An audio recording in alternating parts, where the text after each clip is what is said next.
Welcome to Exit Algorithms, the podcast where we decode what it really takes to unlock growth, streamline operations, and prepare your business for a high value exit. Today, I'm joined by Mahavir Jain, founder and CEO of Source Select Inc., a global e commerce fulfillment and logistics company he's led for over 28 years from Silicon Valley. Mahavir brings enterprise level supply chain capability to small and mid sized companies, helping them scale without massive infrastructure costs. He's worked with Kickstarter funded startups like Pebble and Hydrate, was named one of the top 100 supply chain partners, and recently authored a book called Inside the Heart of a Global Entrepreneur. I'm super excited for this podcast, Mahavir. Thank you for coming. Welcome. Thank you so much, Peter, for the nice and kind introduction. I'm really looking forward to this podcast as well. Absolutely.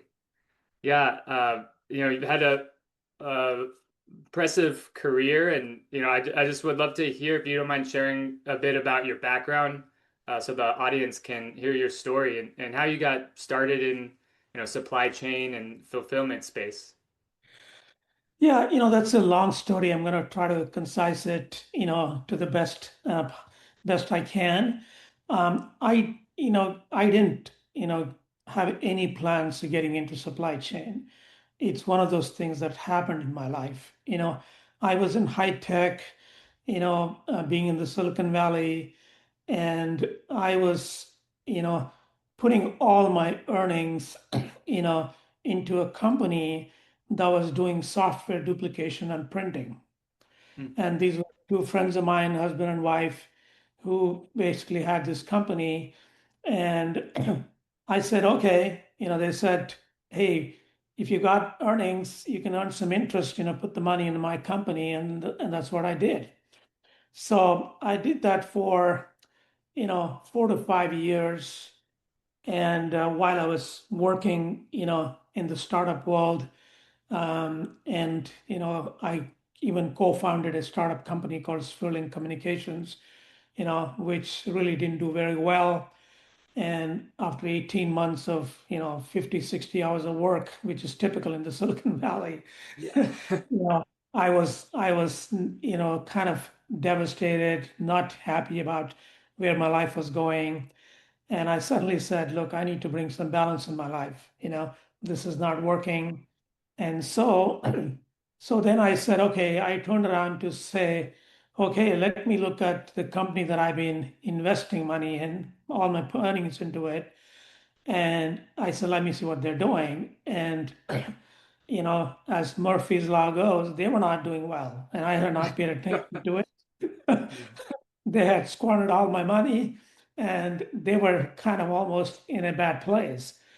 So I said, okay, let me go in there and see if I can contribute in any way possible to the company. So I just put myself in there and then started doing whatever was necessary. Like I said, they were doing software duplication and printing, which was the way software was being distributed those days. You had a Yeah. software kit with a CD or a DVD, an instruction manual, and all that good stuff. It had to be shrink wrapped.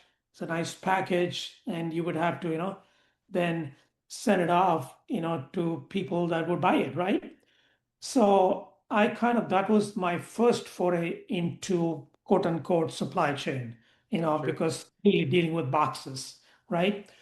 So, within less than a year, of me being there, I realized that the company had made a lot of big mistakes and, leasing high value printing equipment, and they lost their biggest customer.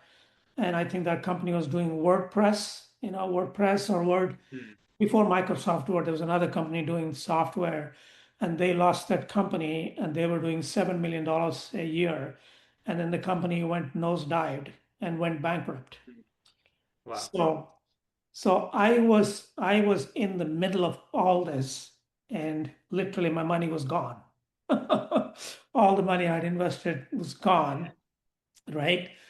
So, and so, but the founders, basically had, once the company, they filed Chapter 11, they wanted to make sure they protect their, investment, their assets, right? You know how Mm. Chapter 11, Chapter 7 works. So I didn't have much control. They were doing the financing, but luckily they worked with a bank and they created a new entity. They closed the old company, created a new entity, and that entity was called Source Select. You know, and that company started with a negative, debt of minus $300,000. Talking about back in 1997, 98 timeframe, right? Wow. Yeah. So, so we went through factoring, with this bank. The bank actually, basically said, we're going to help you guys. And then we were managed to hold on to some of the customers that were in there and then started doing factoring of invoices so you could get money to do the cash flow. So, so Gotcha. that's how it started. And within a very short period of time, the founders, obviously, you can imagine, were burnt out with all their personal issues, dealing with legal stuff. So I basically took complete control of it, right? Mm. And as an investor, I took over the company, and then I didn't know what I was getting into. It was like a black hole. Sure. And looking back, I had no idea. But the only thing that's key for people to know, from my experience is that I had this very strong thought inside of me, which came from above, that, hey, this is a God-given gift. You need to Mm. nurture, right? And with that single thought in me, I said to myself, okay, I am going to do what I can, one one moment at a time, one day at a time. And that's how, this journey started. And I'm happy to say that 20 years into it, I'm still running this company, Yeah, going all the ups and downs, the 2008, 2009 crisis, when the stock man. market crashed, right? So somehow I figured out a way to, get this business going. And it's become my spiritual journey as well. Growing this business, dealing with Absolutely. challenges has made me a better human being. I've had wonderful people that have worked for me, contributed in different ways. I've learned from each one of them. And so it's been an incredible journey. Yeah. Wow. Yeah. Lots of ups and downs. Oh, I love that story. Oh man. Yeah, it started off even tumultuous at the beginning, but Absolutely, absolutely. My family were like, what the hell are you doing? Why don't you take a job and get a salary? And why are you doing this? So, but this thing inside me was so strong, and I had to follow that, and that's what I did. And I wouldn't advise anybody to follow this, what I did, but that was my journey, you know, and it's incredibly rewarding. And I think, looking back, I've had some of my best times when I was not doing well, to be honest with you. hmm, Yeah, wow. yeah, you know, because you have little things to worry about when you don't have a lot on your plate. Hmm, And I had very close friends, did a lot of things every weekend. You didn't have to think about fancy cars, fancy homes. No, it never, surfaced in my life. I didn't think about it. I said, look, I'm going to enjoy my environment on what I have. And I had a blast living that life. that's a great, yeah, life lesson. If you enjoy your work, well, you know I was fully into it. I gave 120%. And and what happened was, it took me 4 to 5 years from the time this thing started. hmm, And I started it initially, it was like I was in a tunnel, like no visibility. hmm. But over a period of 5 years, I started seeing light at the end of the tunnel, and the obstacles started moving away. you know. Mm, So one of the things that really happened was for the first 4 years, I really didn't know what I was doing. I was just trying to figure out how to keep the business going. And we were in a small facility inside a manufacturing company. mm, And then over lunch, I was in the break room, and then we met Bob, who's manufacturing his product, video conferencing hardware, with his manufacturing company, and we engaged in a conversation. He said, "Look, I've got 5,000 square foot space in my facility in the back. I'm doing fulfillment myself. If you want to take over that, you can come in and run our fulfillment." mm. So I said, sure, why not? So we signed a $250,000 contract and to move from 1,000 square foot to a 5,000 square foot facility in their building and run the operations for them. And I was able to add on other customers, but now, and when that happened after that, the first one of the books that I read was an article in the Global Supply Chain Strategies magazine, where I was very impressed with the article that somebody wrote about how much money is going into supply chain and logistics, Sure. right? Yeah. From manufacturing to logistics to distribution, all of that stuff. And I was blown away by what I read, how much money is going into manufacturing, distribution. And then Mm, obviously those days, all the big companies like HPs and the IBMs had their own internal facilities, right? right. So I looked up and I said, wait a minute, this is exactly what I'm doing for small and mid-sized companies. I'm really offering them an infrastructure so that they can focus on what they do best. And I said, if I can take the concept that is in these bigger establishments and offer it to small and mid-sized companies, and depending on the size of the company, I can shave off 10% of their supply chain costs, it could translate to thousands of dollars to hundreds of thousands, depending on the size of the company that I'm working with. It Absolutely. started with that. Within 48 hours, I created a data sheet. I said, I'm going to test market this, Mm, right? And I had already was in my spiritual practice. I was doing a group meditation, and right. one of my buddies who was doing group meditation was Brian. And he said, hey, you know what? He was a recruiter in the Silicon Valley for 18 years. Mm, So he said, you know what? My mom is getting, really sick and she's very old. I'm going to be not doing this, recruitment thing anymore. I'm going to be working out of home. If you need help, I can help you. I mm, said, Brian, here's what we're going to do. So I said, Brian, in those days, we had to go to the library to look at databases. You didn't have online stuff to get stuff, right? I said, right. Brian, go to the library and carve out 1,000 companies of this profile. This is the profile I want of companies. Mm, mm-hmm.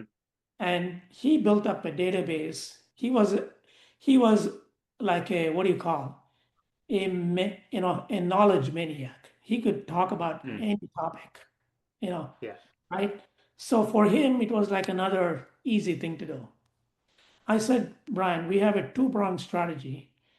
You do the initial calling, set up a meeting, we'll go together, and I'll do the closing, right? Mm, So within 3 to 5 months, we closed 3 clients that turned the fortunes of the company, right?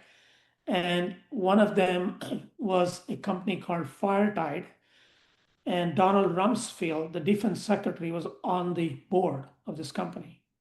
oh, And wow.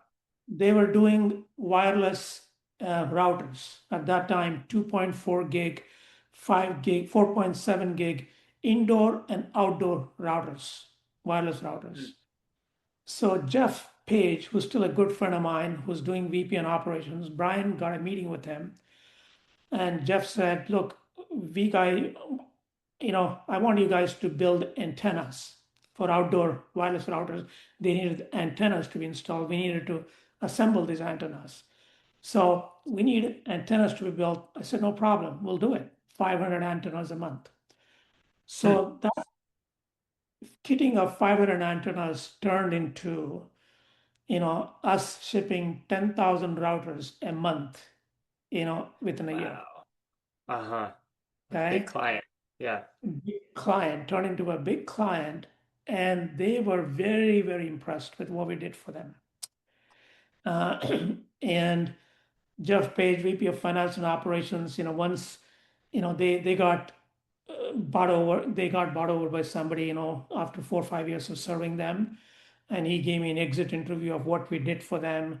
And, that was one of the clients. And then the second was a company called NetManage, Hmm. which was doing software for connectivity. And Brian found them, and they were doing 600 orders a day of software Hmm. kits. But their condition was they said, you have to build a software which would pull the orders from my site every day. They had 2,500 SKUs. You would Hmm. pull the orders from my database every day, print the labels, and then pick up the products, splat the label, do it. So Wow. I found A lot it. of work. Yeah, I found a technical guy. I worked day and night, Peter. 8 to 5 job, come home, take dinner, go back, meet with the engineer at 9 o'clock. He worked through the night, and morning I would go home at 4 or 5, then come back to work at 8 o'clock. So Wow. we finished the software they needed in less than 45 days. Wow. We demoed it, we won the contract. Hmm. So 600 orders a day, fully automated. Our system would pull the orders from their side every night. When you come back, there would be rolls and rolls of labels printed automatically for the guys to do pick, pack, and label packages. These were smaller packages because these were all software kits, with a CD and Hmm. a sleeve. But the order had multiple items in it. So you have to look at each order and do that. So Wow. we picked up three Complicated. customers, and so that was the first time we turned the company around. The company became profitable for 3 years in a row. Nice. And I Wow. was able to, get in a better place, put my head above water, start taking care of myself a little bit. And that's what, Yeah. Be so able to sleep at night. Yeah. sleep at night, all that. So then we were in a 5,000 square foot facility time, and then in 2009 we moved to 11,000 square foot facility in Fremont, and then in 2009, and not knowing, within 6 months the stock market crashed and two of our bigger clients left us. Oh no. Yeah. Bad So timing. yeah, so that was another thing. But the thing is, the rents were so cheap at the time.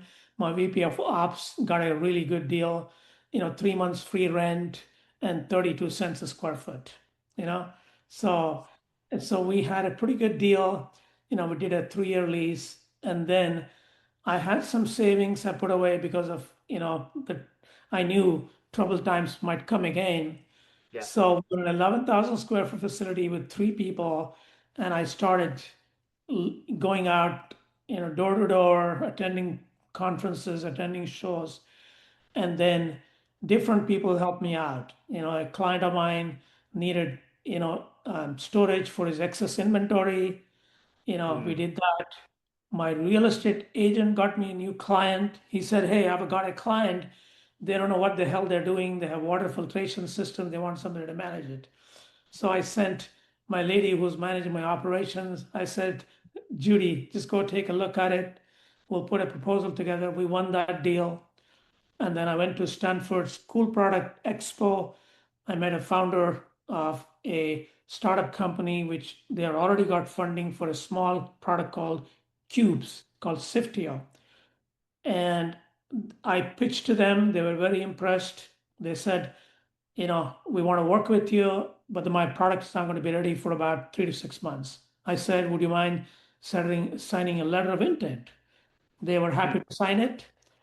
I helped them through some of the manufacturing stuff, how to package it, And 6 months later, we started managing the product. Product came in. Hmm.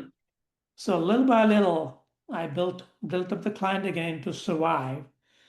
And the lease, you know, expired in 2012, and I had a call to make. Okay, do I expand to a 20,000 square foot facility which was available, or do I downsize? I took Hmm. a gamble. I said I want to go to 20,000 in 2012. The same year, 50 of founders, you know how in the Silicon Valley the founders talk to each other. So we had Hmm. done such a good work for Siftio. These founders were from MIT, you know, and they were contacted by Pebble's founder, you know, and they said, "Hey, who do you guys use for fulfillment?" They said, "We use Source Select. Talk to this guy." And Eric, the founder of, Pebble, he said, "Hey, I got referred to.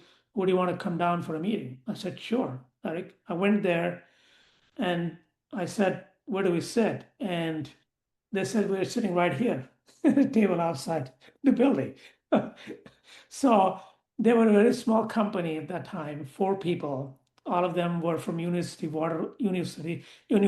Waterloo. Hmm.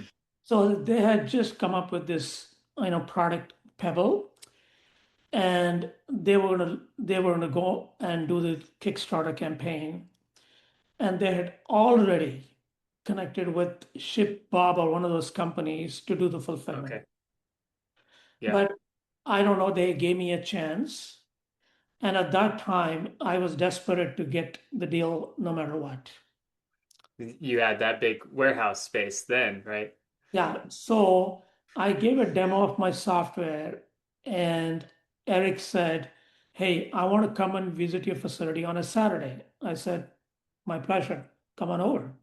He came on a Saturday when nobody was there.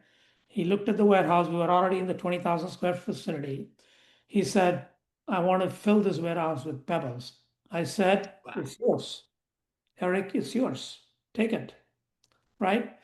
It started there, and then one of the founder who was running the operations, he said, "Hey, what kind of deal can you give me?" I said, "Name a number, I'll give it to you. I'll make it happen." So I outbid everybody and gave them a 32 cents per unit, fulfillment fees. Hmm. And Okay. they had 80,000 orders. They had already pre-orders of 80,000. Hmm. Oh, Wow. they said, "Okay, we he did test shipments, Eric. He gave me 15 shipments. I said, you ship these 15 different combinations, and then he wanted to make sure that we had the ability to ship everything. So we did all of it flawlessly. And he asked questions. Why was this shipment? It took Tita 2 days, or why did this happen? So he was convinced. We got the deal, we signed it. And then he said, "Okay, you got to find a partner in Hong Kong because I want this fulfillment to go from US and Asia." They were Hmm. manufacturing in Hong Kong. So they said, "For worldwide customers, I want to do it out of Asia directly from the factory, close to factory. And for the US, we're going to do it from US." So I I Googled to find a company, a British company in Hong Kong.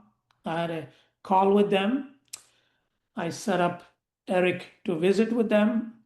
He liked the facility. We became partners, and I executed the first Kickstarter campaign from Asia and Hong Kong and US. Nice. Wow. Yeah. So that's what started it. And then we obviously did the first campaign. Within a year and a half, we had shipped over 2 million watches worldwide for them. Wow. But they did a big celebration after the 1 millionth watch was, shipped, and they invited Hmm. the whole company had a party, and they invited me for dinner, and we had a really good time. And then, so we did a second Kickstarter campaign where they raised $20 million. You know, we did that campaign as well, and so we served them till they got bought over by Fitbit. You know, uh, Okay. Yeah. That's what happened. And I don't know if you know the story of Pebble, but they really, you know, didn't have a good exit, to say the least. Mm. Yeah, Okay. Yeah. yeah, they didn't have a good exit. And so that's, my journey. And I think Pebble allowed, me and Source Select to become a global player because for the Yeah. second Kickstarter campaign, they wanted 5 fulfillment facilities around the world. So Mm. I literally went to each location, found a partner, set up the logistics hub in all countries. Ireland for Europe, Sydney for Australia, Oh. Toronto for Canada, Hong Mm. Kong for Asia, and then obviously US. So we shipped their orders from 5 locations on the second Kickstarter campaign. You know, Awesome. yeah. Yeah. So What a that's cool. yeah, that's really how we became a global player. And then I've relayed this extensively in my book as well, my journey and how I navigated around these challenges to really lead Source Select to a global e-commerce fulfillment company. Yeah. Yeah. Wow, and really cool story. A lot of great takeaways from that, uh, lessons people can implement, I think. Like I love how you just, you follow the opportunity presents itself almost, magically, and then you go for it. You take the leap and you figure it out. Exactly, exactly. That's really what it was. And I think I didn't follow the traditional, route, Peter. That's the uniqueness about my journey, is that I went with my gut, you know. Mm, I went with my gut and what my heart was saying, I was doing it. It's not to say that I've not made mistakes. I've made a lot of mistakes. I could have, done a lot better, but that's the journey, right? You live and learn. But yeah. made mistakes, but I've also had incredible things where I turned a small opportunity into a really big one, right? And every opportunity, I maximized it, Hmm. and that was the case with Pebble, you know, and that was, I can't even imagine how we were able to successfully do that, right? And a lot of people, in fact, Jeff and people didn't know. They thought Source Select was a giant company with 100 plus employees, thought. And to tell you the truth, we did about 7,000 orders a day. And I had a staff of 12, 13 people Wow. doing this fulfillment. And Mm, we $6 million, $5 million from Pebble, those Kickstarter years, every year, yeah. right? 12 people. That's it. Mm, Right? We had a system. I believed in having systems, and obviously I was heavily involved in it. Every day, we had checks and balances. We did not make errors with fulfillment because we had a checks and balance. Orders would be issued out to the warehouse, and the customer service would know exactly how many units, how many orders needed to get out at the end of the day. They would verify it, so the customer service manager would not leave the office unless everything was balanced. I see. You know, Yeah. so with Pebble's Kickstarter, we became part of the Kickstarter ecosystem. We managed several Kickstarter clients. I still have some of them, which I picked up 6, 7 years ago. A company called Swivel, the Hydrate that you mentioned, Mm, several Kickstarter companies, and we have one new wellness company that's from Spain that we're still serving. So yeah. we branched out, and we're serving several Kickstarter funded companies, even today. Yeah. Yeah, that's awesome. Yeah, and I love the lesson of also, saving for a rainy day because you never know, You right? never That know, too, that Yeah, when you're absolutely. gonna need it. Yeah, I had to because the first experience when I lost everything, it taught me a lot, right? You said like, look, you need to keep something. You never know. There are things that happen that are completely out of your control. Stock market crash, or like the tariffs last year. Who knew, the tariff situation would be so, bad, right? Yeah, Every company got affected last year. So things like that happen, and you really need to, be prepared, right? And that's what I try to do. Yeah. absolutely. Yeah, one of the focuses of this podcast is technology, especially with all the hype around AI. Yeah. I'm really curious from, from your supply chain perspective over the years, but from before Microsoft even to nowadays, robotics and AI, and what were some of the key like milestones, would you say, in technology from your perspective in your career? Technology is very crucial, in any business. I think without proper technology infrastructure, you really cannot, function in today's world, right? We can't even live our lives, without a phone, right? So what we did was, if from a technology perspective, I do have some technology background, so I kind of knew a little bit, right? Yeah. When we built that software for net manage, which by the way, the client paid for the development, right? So we basically got the right to, own that software, although the client paid for it. Hmm. So what we did was, as the business was growing, I said, hey, I have the software I built for this company. I want to expand the software and create my own WMS system. And guess what? Hmm. That's what that's what we did. So we took that one software that we did for NetManage and we created a software which I called Socio. You know, it was the name of our software. And the engineer who built that software for my client, he worked in his own spare hours to create our own WMS system, which we used for 10 years. And that software, all the Pebble fulfillment was done through that WMS system. Got it. Wow. Okay. Yeah. Yeah. Till 2019, I basically used our own WMS. And then in 2020, because in 2020, what happened was in 2018, I wanted to upgrade my software because you know how software needs upgrade all the time, right? Yes, of So course. I put about $100,000 into building a new version of my WMS. And unfortunately, that plan failed because I engaged with a software company that really did a poor job. And Hmm. we had delays and delays in getting the software out. And in the process, I lost two of my big clients because my Oh. software was not able to serve their needs. So that was a wake up call for me. And so in the end of 2019, fourth quarter, I said, look, I need to really go with a, SaaS model, right? Go Hmm. with this built-in software. So this is another lesson, right? When you're in a company, an idea can come from anywhere. You have to be a good listener as a leader. Yeah.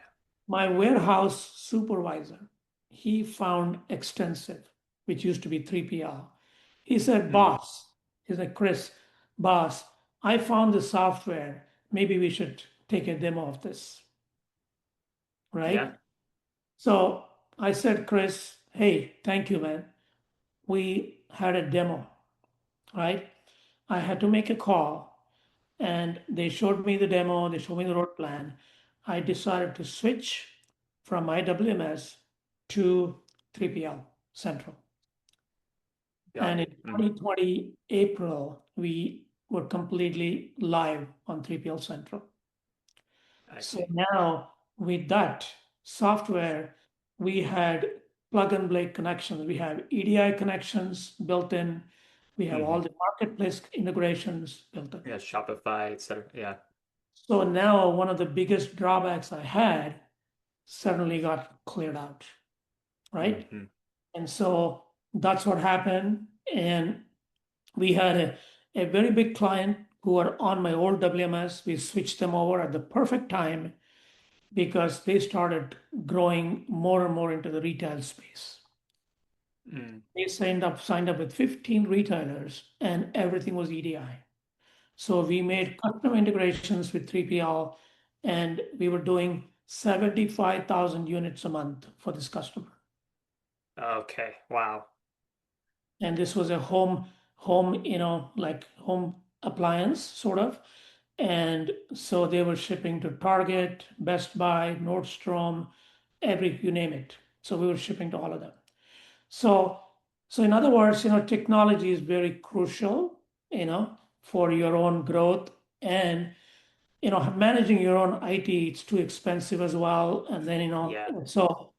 and it's very hard to keep up because that's not our core competency, right? Our core competency is the intelligence, the supply chain intelligence, the strategy, the infrastructure building, knowing what the customer, things are, building a strategy around that. And so that's what I did. And now, we are in the AI world. And Yeah. for the first time in 2025, I was very skeptical about AI. You know, I was at CES in 2025, and that literally opened my eyes. Everything was AI. I said to Mm. myself, you know what? I better, learn about AI and see how it can be applied, right? Yeah. So, right now, the way we are using AI is we're using, we have Google Workspace in our company. So all my customer service and warehouse are using the Google Gemini Oh yeah. to research things, to put together, email campaigns or respond to emails, figuring out different things. We had a client, who wants to start shipping in New Zealand. They have an Mm. education tech market. They were asking questions about, hey, what about the duties? What about the VAT? What are all the details with it? Yeah. So guess what? We're using Gemini for all those solutions. And then we ended up calling the New Zealand customs office to get the final details of how somebody can import, because the product is being manufactured in Thailand, it's being imported into the US, and now they want to send it to New Zealand, right? Mm. So there was a lot of complications involved in country of origin and how the duties are involved, etc. So, so that's what we're using right now. We're using AI for everything, in terms of researching, providing Sure. answers, questions to emails, everything is being done with that right now. We haven't gone to the extent of doing robots and stuff, that's really for big, big facilities. But Yeah. everything is barcoded now. We don't have, our warehouse is fully paperless. In fact, our whole company is paperless. And Nice. Yeah. I think one of the things you wanted to know is, COVID, although it was bad for humanity, a lot of people lost their lives, you know, and we had our best year in 2020. You know, Uh, we were considered essential services. We didn't know if we were going to be able to operate or not, and our employees were very scared. So I had a meeting, and I told the employees that, look, I'm going to give each one of you take a week off, you mm. know, talk to your families, discuss, you know, hey, and I told them, look, we are in a very big facility, 40,000 square facility. We can, create enough distances apart, and we follow all the protocols so that you're never in close contact at any time, right? But I understand, everybody has their own way of looking at this, situation. So you take a week off, talk to families, come back, right? Quote unquote, everybody signed up and they came to Yeah. work. Yeah. And so we also offered them, since I come from a spiritual method, I said, you know, and my buddy Paul, who was doing the sales at that time, you know, he's a healer by profession. He lives in a Mm. ranch. He and I offered to do meditation in the company to just help people lower the stress levels. We tell them, look, Wow. if you have anything going on stressful, talk to me or Paul. We'll do a meditation. We'll just try, create less stress in your lives, right? Yeah. So we did those kind of things, and all the people just bought into it and they came, and I'm very thankful for them, right? So we did our best business in COVID. The next best thing that happened was, at that time, you know, when I moved to Tracy to this 40,000 square facility from 20,000 to 40,000, my CPA, Larry Lessler, said, hey, you know what? He was a CFO and he had Mm. just, his company just sold to Amazon, bought his company, and he was involved in the transaction. He said, I got time on my hands. If you need something, be a consultant. And I said, I hired Larry as my senior business advisor. Mm. I said, Larry, I'm so dead involved in this company, man. I don't have any time. I'm spread thin. He said, okay, let's do this. I'm going to come in, and my goal would be to get you out of your day-to-day operations. I don't want you to be in the company, right? Mm. So Yeah. he and I worked a plan in 2020, and he basically said, okay, here's what we're going to do. We're going to put a team together, and then we're going to automate our entire operations. Yeah, I was going to ask you about that because that's something you've done really well that a Yeah, lot of small business owners are not able to, yeah, eliminate themselves as the bottleneck. So I'd love to hear how you did that. yeah. So basically, Larry came from the financial world, so we took our accounting department as the first one to go paperless to automate. Mm. So what we did was we signed up with Google Workspace to do all the documentation on Google. Then we switched over to what is called as a combined messaging platform called Office at Hand, messaging, video, voice, everything on one place. And that also is integrated with Google Workspace, right? And then we went all our accounting, which used to QuickBooks, to online, right? So those were the elements we did, and we switched our payroll to online using Gusto, right? Mm. So we created HR, everything in there. So basically, what we did was we created accounts with all these tools and started migrating everything to these online tools. Mm. So there were no paper records, and we stopped check writings. We basically found platforms to do e-checks to everybody, all the vendors. We told them we're not mailing checks anymore. Everything is going to be you give us your ACH numbers, and we just basically do an e-check to your accounts, right? So accounting was the first one, and obviously having the right people is the key. And Larry was good at that. So we found a very young, accounting manager. She was in her 20s, Polish lady, very sharp. She became our finance manager, right?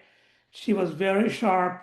Larry worked with her. Okay, this is what I want you to do, blah, blah, blah. Every week he used to have meetings. If you have anything, let me know. And Larry had done this before, and he set up goals for everything. He said, this is what I want to see, happen. Got So it. Yeah. anything buzzed me. Once a week, we would have a meeting. So we put everything, HR, payroll, everything, payment system, everything went online, right? So we got that accounting completely in place. Then we went into operations, which is a bigger one. We already had 3PL Central. So we had already not doing any documents because 3PL Central, everything was uploaded into the system. Packing lists, bill of lading, commercial invoice, everything was on it. And we configured the system so that everything was notified to the customer. Hey, if you want to look at your receiving record, just go here, download it, bingo, here you go. Wow. Yeah. Right? If you want your inventory update, just go here.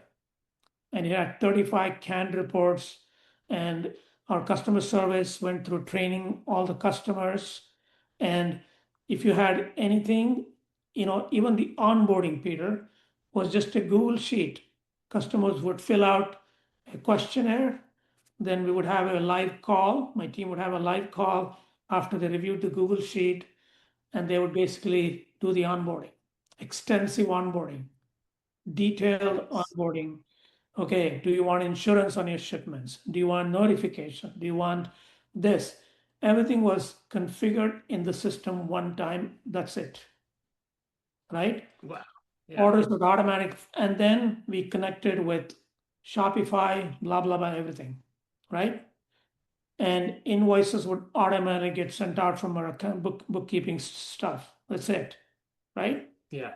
And everything got automated. We don't carry any records of any kind. We had literally cabinets, with them with sorted by customers. And Michael, our ops guy, said, "What do you want to do with all this cabinets, boss?"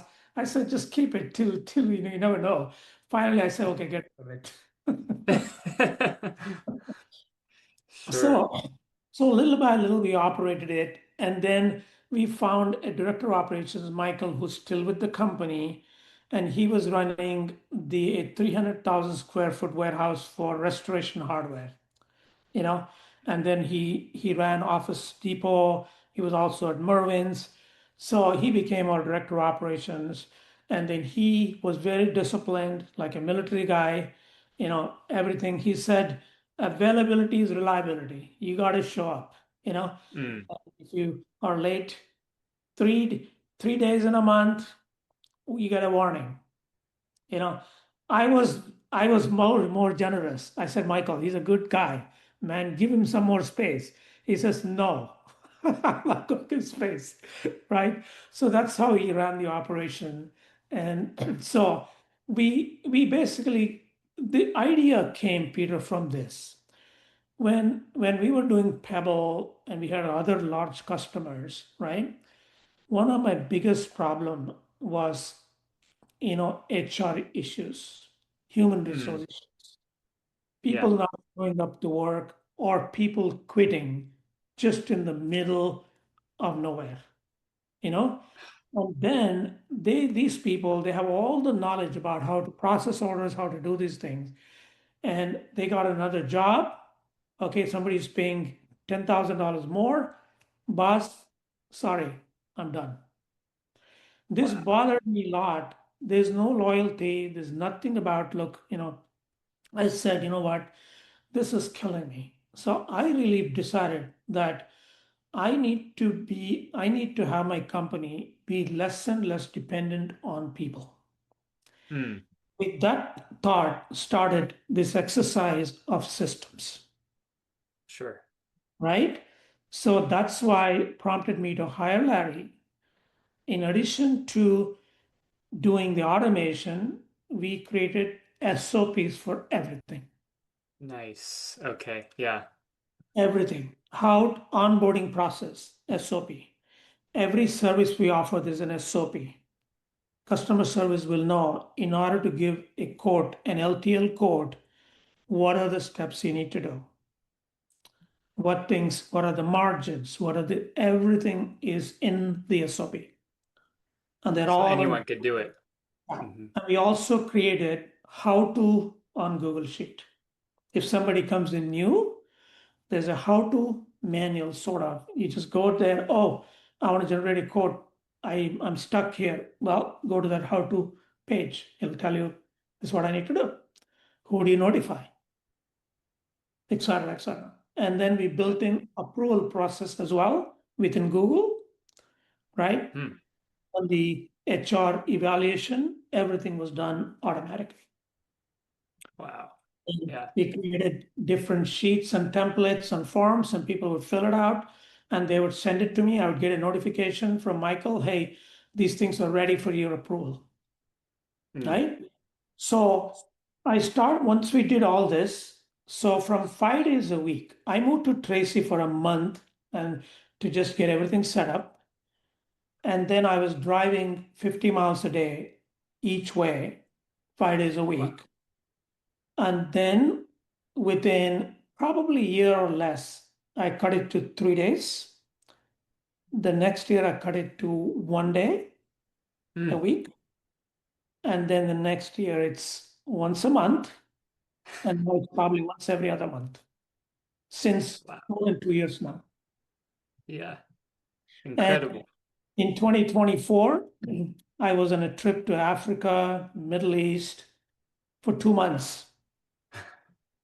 I was not checking anything. Once in a while, that the messaging platform, Michael would message me about something urgent, and then I would respond, "Hey, just could do this. This is the way to handle it." And that's it, right? Wow. So the operation ran by itself without me being there or not even going there once a month. Yeah. So that's how, I kind of automated it. And, the thing is, my sense of looking at things, again, I told you, right? I go from here. Mm. Yeah. So when the problem was presented, I was thinking about what is the solution to it, and something popped in me. Hey, this is what you need to do. You know, a lot of times, you're taking a shower and some problem that's been bugging you suddenly flashes, right? Hasn't that happened to you, right? Yeah. Definitely. Or you think of somebody who hasn't called you in a while and suddenly you get a call from that person. You see? Hmm. So I kind of, believe in that kind of stuff. And to me, that's how I kind of said, okay, you know what? This is the time. I need to do something different. And then the solution came. And then after thinking about it, then I was very clear, this is it. And that's how I operate. So first you put it out, and then once you get the solution, I'm 100% sure that is it. And then I put my 120% effort to make it happen. And that's exactly what happened, right? Nice. Yeah. And the proof is in the pudding, right? I'm one of those people, I don't want to read and talk about things, right? I'm going to only talk about my experience of what I've done and Yeah. my way of doing it. Hopefully somebody will say, hey, you know what? That's a great one. If that's the case, thank you, bravo. But this is how I've done it, I've approached it, and then I've been able to solve it. That's the key, right? And and you know, now I have so much flexibility, Peter, in my life, right? I do yoga every day in the morning. In fact, I just finished and came home at 11:30, doing my yoga. And Nice. so, I do everyday meditation. I go on Yeah. hikes every weekend. I don't miss it. And, my work revolves around 3 to 4 hours every day now.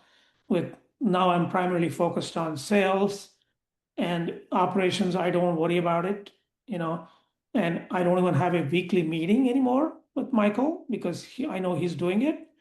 So once in a while, it's only to doing with sales and sales proposals, and that's the only part I'm involved in. No, Wow. so I'm not involved in anything related to operations. They know everything nailed down, and they take corrective action if something happens. I see it. I tell Michael, better update the SOP so that this doesn't happen again. You know, Nice. Yeah. and that's It keeps on getting better. better. And I have a simple rule of thumb. I should tell all my managers and said, look, you know, this is my rule of thumb, right? I know that you guys are taking care of the customers and doing a good job. If a customer has not reached out to me, the moment customers reached out to me directly, I know something was not taken care of by my team. That's my rule Hmm. of thumb. So you make sure that the customers don't get to me. That's it. Yeah. If you're taking care of customers 120%, they won't bug me. They won't come to me. They will basically say, hey, fantastic job, man. Right? That's what it is. Yeah. And and we have excellent track record with all our customers. One of the things I did this beginning of this year is thanking all my customers and asking them for the business outlook this year. And all of them like said, man, exceptional service. And we were all hurt by the tariffs last year. We hope that things are going to be a lot better this year. You know, Yeah. and so Think- that's kind of how it is. And to me, Peter, the biggest thing that's kept me going is to see the smile on customers' face. when customers are doing well and when we are able to solve their problems, it gives me immense joy, you know. Mm. And I feel like I may have left a lot of money on the table, but not charging them enough. And Mm. literally, I have guided entrepreneurs even before their first product, my revenue, with what not to do. You know, Yeah. a Uh-huh. lot of entrepreneurs have this big thing about, I'll give you one example, right? I don't remember who it was. You know, I learned from Pebble a lot. You know, when Pebble launched their first Kickstarter campaign, it was very simple. They had 4 or 5 colored watches, right? 5 types, I think. That's all I said. A Mm. red, a white, a silver, and five, right? And it was very simple package. They offered free shipping, right? But a lot of customers, right? They don't do it. They want to create multiple SKUs and multiple accessories, and they don't realize that, look, when you are making multiple quantities, multiple units, your manufacturing costs are high because you're making, 50 different SKUs of 1,000 each as opposed to making 25,000 each of 5 SKUs. Much more economical. You test market it, all of that, right? Yeah. So a lot of people, and Pebble themselves made a mistake in their third campaign, I believe, or second or third campaign. They decided to come up with a bunch of accessories or straps, gold strap, leather strap, silver strap, and these accessories came from different manufacturers. Guess what happened?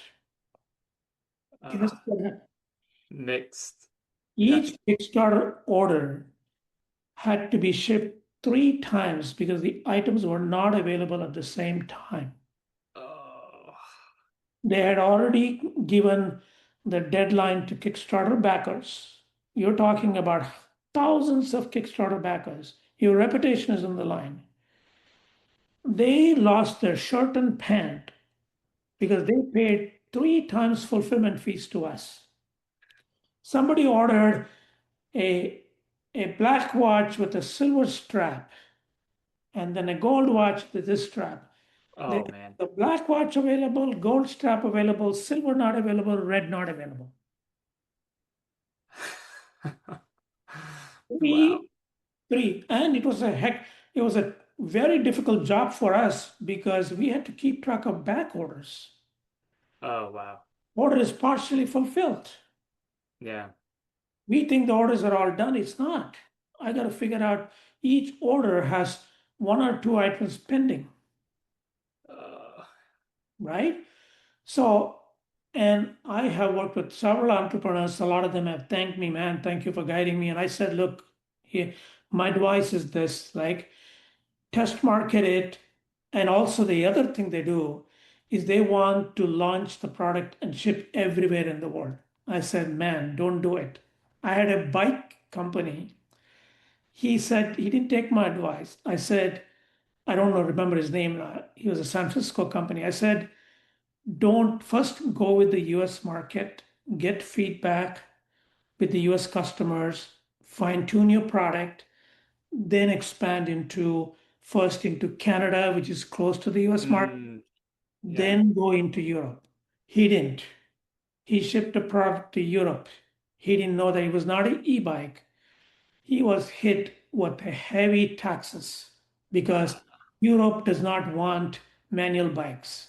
They wanted only e-bikes. So he didn't listen to it. And guess what? The company did not survive, Peter. They went out of business. Wow. Yeah. Right. So this is kind of the value that I've provided working with a lot of entrepreneurs about, hey, these are things that I have learned from working with different, entrepreneurs. I know Sure. you all have good vision and you want to do well, but in logistics, you have to think about all these things upfront. What is your returns policy, right? What if you Yeah. get a lot of returns and you don't have a policy to handle it? Customers are going to be very dissatisfied, especially in the social media world. You get a bad reputation, guess what? You lose the market. Oh yeah. Yeah. You lose the Too market. competitive. Yeah. Yeah. You get a bad name out there, you get your ratings, 2 out of 5, man, you're done. Yeah. So these are the kind of things that have kind of, helped entrepreneurs with in really, telling them, hey, these are the things that you need to look out for, when you're really launching something, you know. Yeah. Yeah. Hope that answers your question. Yeah, absolutely. And more than yeah, a lot of good takeaways from there too. I think a lot of lessons that business owners can learn. I love what you said about, systematizing your business, making it first all digital and then automating Yeah, processes, having SOPs in place, and hiring the right people, I think is probably one of the biggest things, absolutely. right? Absolutely. Absolutely. Yeah, absolutely. I also tell base, to, kind of highlight the team part of it, right? I tell all my employees that, look, when we make a mistake, you know, we can't go to the customer and say, John made a mistake or Bree made a mistake. It's Source Select who made a mistake, right? Mm, It's the company that's making a mistake. So you really need to figure out that, look, it's not like passing the buck to say he didn't do it or she didn't do it. No, it's Source Select that is, in front of the customer. So each of us have to think like that and say, hey, we have to do our part. And then the hmm second part with logistics, which I learned long time ago, is that, logistics is all about details. I said, if something is due tomorrow, I want you guys to finish it today, mm, right? Because don't tell me tomorrow that my label printer is not working anymore. Guess what? Can't ship an order out. So this was my philosophy right from the beginning. I told smart. everybody that, hey, when a customer gives it, there's no turnaround time. You put it through the funnel. Mm, If something comes in, it's moving. The way to look at it is, if I'm able to get the job done sooner, I can bill the customer sooner, I can get paid sooner. All the customers said, I'm okay 2 to 3 days. No, I am not okay. You do it right away. Keep the mm, funnel empty so that the new orders can come in, yeah. right? So that's another principle that I drilled in my people. I said, no waiting. You're going to Mm, push as and when it comes in, get out the door. So today, every day orders get cleaned out. That's it. There's nothing pending. You very know, smart. obviously we have a cutoff time, and past that cutoff time, it gets rolled over to the next day. But within the cutoff time, we just make sure everything happens. You know, and we have guidelines with every customer as to what the expectations are, and that's how we operate. You know, Yeah. so Yeah. Absolutely. Always ahead of the game. yeah. Yeah. And I think, team is very important because, no, I can't do everything myself. Without a good team, you can't, really execute at a high level. You need key people and being on the same page. I'm hmm a big football fan. I look at the strategy and how the coaches, really get their team prepared, right? Everybody on the same page, like the New England Patriots, right? No matter who was in or out, they had consistent, level of excellence. You know, hmm that to me is the hallmark, right? My test really is that can the business run if I'm not there at all? That's a true test. That means Yes. you have good systems in place, you have people in place, right? And that's my biggest test. And that's how I work towards solutions. If I'm at this place, that means I've done my job. Yeah. Definitely. Yeah. The bus test. We heard that. Exactly. Yeah. Exactly. The bus test, and that's what it is. And, luckily, again, like I said, I've got to thank a lot of people along the way. for putting me in the spot and making me learn a lot of things, and people from all over the world, bringing their own skill sets into the mix. So Yeah. it's been a hard journey, but hey, you know what? It's everything is hard if you look at it that way. Yeah. Yeah. And I love also, your connection with spirituality and meditation and kind of letting that guide you. Um, no, it's been a real great conversation today. Tons of takeaways, Mahavir. Is there anything, one takeaway you want business owners to leave with? The one thing that I will tell business owners is, that if you're an entrepreneur, think that if you can put your mind on something, nothing is impossible. But know that, once you put that in there, you have to give it your 120%.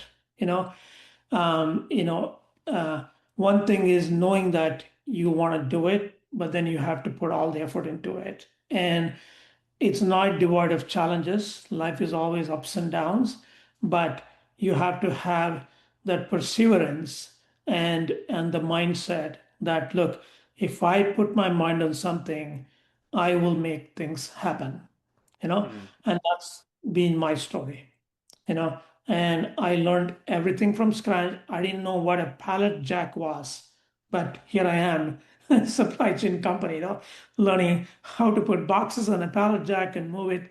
So that's how I started. But that would be my takeaway. And the other thing I would do is, be a listener, you know, mm, be a good listener. That's very important quality in a leader, you know, is to be willing to listen. you know it's key because ideas come from everywhere. I know as a leader, you have to make the decision as a leader, but be open to listen and get all the ideas possible and then make your call. I think that would be my advice to entrepreneurs is be positive, believe in what you want to accomplish, and give your 100% to it. well said. Yeah. Thank you, Mahavir. Hey, yeah, where's the best place listeners can get a hold of you? They can go to my website. It's mahavir.net, net, and they can, learn more about me. They can also buy my book on that platform. And I'm also, as I mentioned to you, will be putting my own podcast on there as well. And any podcast that I've been on, just like the one I'm doing with you today, will also be on the website. And I think that would be the best place, to reach me. And there is an email that you can send or message from there. And and and I think that would be the best place to do it. Yeah. Awesome. Yeah, I'll be sure to put that in the show notes. It'll be easy. Yeah. Uh, All right. Awesome. All right. Well, thank you for your time, Mahavir. It's been a great conversation. Really appreciate having you. Thank you so much, Peter, for having me on, and wish you the very best. Okay.